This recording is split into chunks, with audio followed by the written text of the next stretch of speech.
যখন কেউ বিয়ে করে, পুরুষ মেয়েকে, মেয়ে পুরুষকে, সেখানে স্বার্থপরতা এসে যাচ্ছে। কারণ আপনি চান ইনি যাকে বিয়ে করলেন চিরদিন যেন আমার সঙ্গেই থাকে।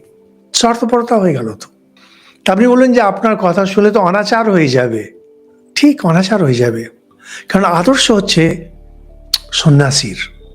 আদর্শ হচ্ছে যেখানে বিয়ে না করতে হয়, যেখানে এই ভাব একা এসেছ, মরবে একা, পাপ পুণ্য যাবে একা, তাহলে মাঝখানে হঠাৎ বিয়ে করা কেন?